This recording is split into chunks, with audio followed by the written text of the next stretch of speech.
সুমাইয়া রায়হান আলোচনার কেন্দ্রবিন্দুতে এক আধুনিক নারী।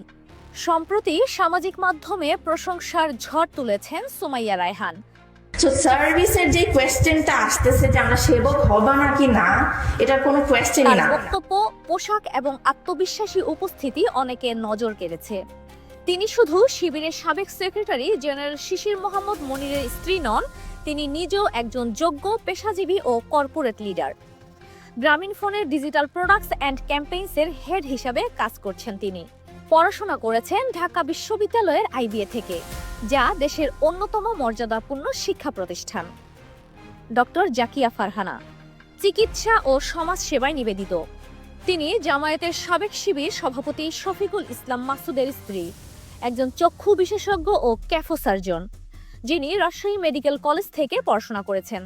তিনি ইসলামী ব্যাংক হাসপাতাল মতিঝিলে রোগী দেখেন এবং বাউফলে বিনামূল্যে চিকিৎসা সেবা দিয়ে থাকেন, বিশেষ করে নারী ও দরিদ্র জনগোষ্ঠীর জন্য।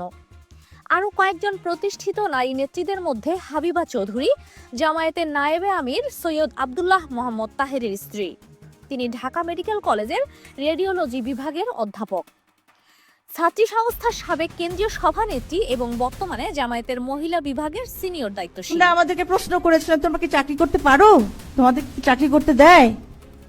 মাই husband deputy chief doctor Syed Abdul Amina Begum Jamaat আমির ডক্টর শফিকুর রহমানের স্ত্রী, একজন এমবিবিএস ডাক্তার, ছিলেন 2001 থেকে 2006 সালের জাতীয় সংসদের মহিলা সদস্য। রাজনীতিতে নারীর ভূমিকা কেবল সহধর্মিণী নয়, নেতৃত্বেও সমান অংশীদার। এই নারীরা শুধু রাজনৈতিক পরিচয়ের অংশ নন, তারা নিজ নিজ ক্ষেত্রে প্রতিষ্ঠিত, শিক্ষিত এবং সমাজ সেবায় নিবেদিত। তাদের উত্থান দেখাচ্ছে জামায়াতের নারী নেতৃত্ব এখন আর সংগঠনের ভেতরে সীমাবদ্ধ নয়, বরং পাবলিক প্লেসে, মিডিয়ায় এবং নির্বাচনী রাজনীতিতেও তারা দৃশ্যমান হচ্ছেন। বাংলাদেশের রাজনীতিতে নারীর অংশগ্রহণ নতুন নয়, কিন্তু রাজনৈতিক দলগুলোর নারী নেতৃত্বের ধরন বদলাচ্ছে।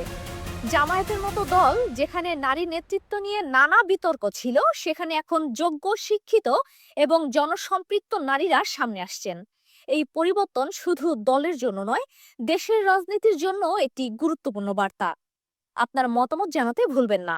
রাজনীতিতে নারীর এই উত্থান কি ইতিবাচক পরিবর্তনের ইঙ্গিত?